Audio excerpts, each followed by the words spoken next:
The Ronaldo problem. Is Portugal's leading man holding them back? For many years, Portugal has been dependent on Ronaldo. He's the reason why they won their first international trophy and the two afterwards. And he's the reason why a whole nation depends on him, no matter what. And for him to face his final goal, he needs to work with his teammates. But that doesn't seem the case. So we're here to dive in and to see if a 41-year-old Ronaldo is really the problem, or will he be the key to Portugal's success? Part 1. The setup. Portugal's nightmare starts.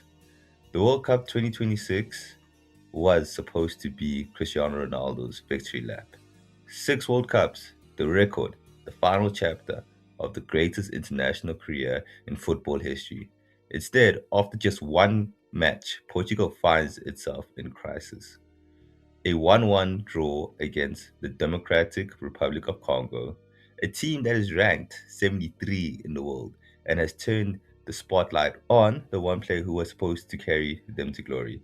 And the uncomfortable truth is this: the biggest issue that Portugal is facing right now is the Cristiano Ronaldo issue. Let's break it down. Exactly what happened, why Ronaldo is at the center of a potential civil war, and whether Portugal's greatest ever player has become their biggest problem. Part 2. The performance, a statue on the pitch. Let's start with the numbers because they are brutal.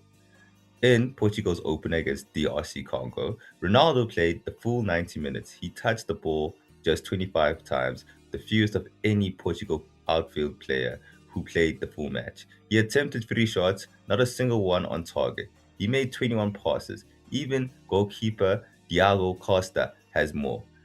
He created zero chances for his teammates. He completed zero successful dribbles. The independent newspaper summed it up with a brutal headline: 10 men and a statue. Ish. And we all know who the statue was, right? Thierry was stretching in his analyst. Let's be for real. He always has an agenda against Ronaldo. Like his first Ballon d'Or was passing to Ronaldo. After Ronaldo got in the way of Bruno Fernandes in a better position, Bruno Fernandes was in a better position than Ronaldo. He said, the team needs to score, not you. Because he wants to score, he goes into the path of the pass. Yeesh.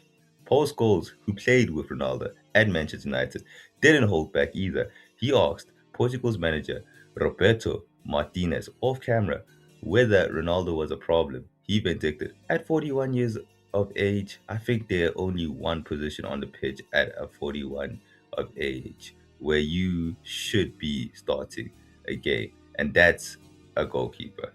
Yeesh. He added, for a 40 or 41-year-old to play centre forward, I just don't believe it from your own teammates. It's crazy. And here's the kicker: Ronaldo has now gone from 10 consecutive matches at a major competition without scoring. That's that's 801 minutes of football without a goal. For a man who's built his career on breaking records, that's a record he never wanted to break. Part 3. The age problem. Father Time is undefeated. Here's the thing about Ronaldo: he's 41 years old, and while he defines age for longer than almost anyone, Father Time is undefeated. Ronaldo becomes the oldest outfield player to start a World Cup match in history. At 41 years old and 132 days, only goalkeepers have played at an older age in the World Cup. And the problem isn't just that he's not scoring, it's that his entire game has changed. He can't press like he used to. He can't run in the left flank without creating danger. Louis Saha, another former Man United teammate, put it perfectly. Cristiano is always going to be in competition with Erling Haaland, Kylian Mbappe, Lionel Messi. He wants to play every minute to break records. That's his mentality. It's a great mentality. But Zaha also made a critical point. Portugal needs a high tempo. They want to pass and press and have energy levels at the very top. And that will involve making changes. Mm. The problem is that Ronaldo's presence forces Portugal to adapt to him rather than the other way. And with a squad packed with Champions League winners like João Neves, Vitinha, and Gonzalo Ramos, player at the peak of his career as a striker, many ask should the team be built around a 41-year-old who can no longer do what needs to be done and can no longer make greatness. Nicky Butt, another former Man United teammate, said Ronaldo is a massive problem for the squad. He's got the, in the voice of Nicky Butt, he's got the energy and the ego. Cristiano, he's a great lad, but he's such an ego and he will be a massive problem for the squad. He was, even when he came back to United for a second time, it was a problem. He was the problem. Part 4, the Man United connection. History repeats itself. If this sounds familiar, it's because we've seen this movie before. Remember when Ronaldo returned to Man United in 2021? This team was building around Bruno Fernandes.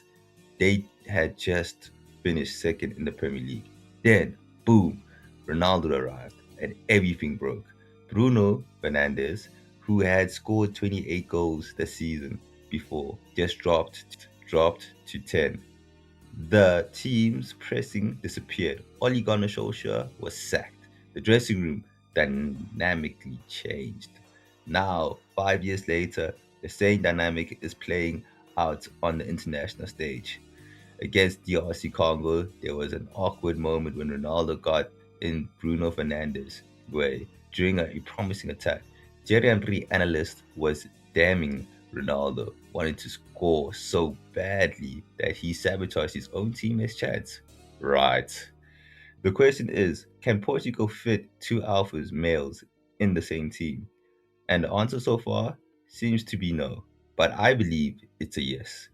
Ronaldo's static presence disrupting Portugal's pressing.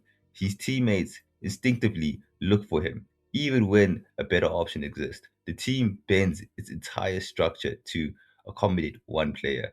As one analyst puts it, Portugal increasingly appears to be a team adapting itself to Ronaldo rather than benefiting from him.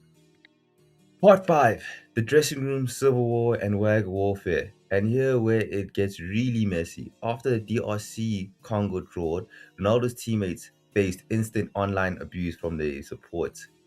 Players like Bruno Fernandes, Vitinha, João Neves, and Pedro Neto were flooded with hostile messages. Why? Because some of the fans believed Ronaldo was being deliberately sidelined. Keita Alvaro, Ronaldo's sister, added fuel to the fire with a cryptic social media post. She wrote, Magically, Portugal's player forgot how to win back the ball. Ironic. Win duels and launch counterattacks. Very ironic. The game only went backwards. How strange. But the real drama, the drama that had the entire internet clutching their palms, it came from their wags. João Neves, the 21-year-old PSG midfielder who scored Portugal's only goal, made a comment that, while seemingly innocent, sparked an absolute firestorm. He said, we know what Cristiano has done for us, for Portugal, and for football. But right now, he and all of us know that he's no different. He's just another player here to help us. Now, read that again. It is disrespectful. Well, is it disrespectful? Let's be honest. Not really. But when you're dealing with Cristiano Ronaldo's fan base, a fan base that treats him like a deity, saying just another player is basically a declaration of war. Within hours, Neves' Instagram was flooded with 400 comments. Fans called him disrespectful. They told him to respect their captain. One user wrote, Ronaldo's shoes have made more history than you, which is sort of true. But then it got personal. A screenshot started circulating on social media. It appears to show me, sorry if I butchered this, Medlila Guerrero. I'm not Portuguese, you know what I'm saying? The girlfriend of João Neves and Portuguese actress responding to Ronaldo's fans who had insulted her boyfriend. The alligated comments read, Tell your go to tire, he's very selfish. Mm. The internet exploded. Ronaldo's fans went ballistic. How dare the girlfriend of a 21-year-old midfielder disrespect the greatest of all time? And then Georgina Rodriguez entered the chat. Ronaldo's fiance saw the post and decided she wasn't going to stay silent. She commented, Wow, this generation is coming in strong, accomplished by laughing emojis. It was sarcasm, shade, pure wag warfare. The message was clear. These young players and their girlfriend think they're hot stuff, but they need to remember who built this team. Portuguese media went into an overdrive. Headlines screamed about a civil warfare within the national team. Fans speculated that the locker room was completely fractured. The old guard versus the new generation. But here's the thing, it's all fake. The screenshot, it never happened. Portuguese media reported later that the comments attributed to João Neves' girlfriend was completely fabricated, like created using AI or fake Instagram accounts designed to look like her. The actress never wrote those words. She called Ronaldo selfish. She she never called Ronaldo selfish. She never told him to retire. But by the time the truth came out, the damage was already done. Neves' girlfriend had received thousands of hate comments and was forced to restrict comments on her Instagram. And Georgina, she had already reacted to the fake post, proving that even the people closest to Ronaldo can get caught up in the chaos of misinformation. Ronaldo tried to calm things down. He posted a photo of the team training together with Neves in the frame, captured Always United. He followed up with another message on his Instagram. Focus on what you can control. Facts. A clear attempt to shut down the drama and refocus on football. But the damage was done. The squad was supposed to be one of the tournament's favorites. Now looked like a fractured and destructive team. And the biggest question isn't whether Portugal can win with Ronaldo. It's whether they can afford not to change around him. Because let's be honest, it's still Cristiano Ronaldo, the biggest player in the world. Part 6, the comparison. Messi, Mbappe, and Haaland are showing him up. And here's what makes it hurt even more for Ronaldo. Lionel Messi, his greatest rival, scored a hat trick in Argentina's 3-0 win over Algeria. At 38 years old, Messi is still capable of deciding a single game handily. Argentina still looks like Messi's team. Kylian Mbappe scored twice in France's 3-1 win over Senegal, becoming France's all-time leading scorer in the process. Erling Haaland also scored twice on his World Cup debut as Norway beat Iraq 4-1. The Golden Boot race is already heating up. Messi leads with 3 goals, while Mbappe and Haaland are tied with 2. And Ronaldo, he's still stuck on 8 goals as a tally he hasn't added to since 2022. Paul Scholes summed it up perfectly in the voice of Paul Scholes. Ah, well, Cristiano be so pissed off. Leo, because of Leo Messi. Messi. Got a hat trick. Kylian Mbappe got 2. It would be killing him, in the words of Paul Scholes. Hey, I tried. Ronaldo has always been driven by competition. He wants to break every record. He wants to be the best. But at 41, watching his rival shine while he struggles, that's got to hurt. Part 7. What's the solution? So what should Ronaldo So what should Portugal do? Some pundits believe Ronaldo should be dropped entirely. Chris Sutton said Roberto Martinez should have been braver and substituted him. Others think he should be used as a super sub, coming off for the last 20 or 30 minutes against tired defense. His experience, leadership, and finishing abilities could still devastatingly finish off opponents in a short burst. But here's the problem: there's no oblivious replacement. Gonzalo Ramos is talented, but he's inconsistent, and that's the reason why PSG is selling him off. A false nine system with Bruno Fernandes would increase flexibility but creates new risk. And then there's the psychological factor. Benching one of the greatest footballers in history is easily benching one of the greatest footballers in history is easier in theory than in practice. The next match against Uzbekistan could be the defining moment. If Ronaldo delivers, the debate quiets down. If he struggles against the pressure on Martinez, will become impossible to ignore and will unfortunately drop him off. Alright, so here's the question that everyone is asking: is Cristiano Ronaldo the biggest problem? He's 41 years old. He can't press. He can't run in behind. He's gone 10 games without a goal at a major competition. His presence forced the team to adapt around him rather than playing to his strengths. But he also is Cristiano Ronaldo, the greatest goal scorer in football history, the GOAT in other people's eyes, a man who has proven doubters wrong his whole career. The truth is probably somewhere in the middle. Ronaldo isn't finished, but he can't be the focal point of the team anymore.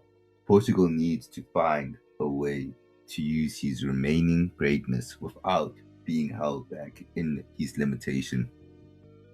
Well, we're at the end of the video. What do you guys think? Should Ronaldo start or should he bench? In my opinion, he's the greatest goal scorer of all time. And this was not a video to bash Ronaldo. It was a video to explain the struggles that Portugal has. I feel like he should start.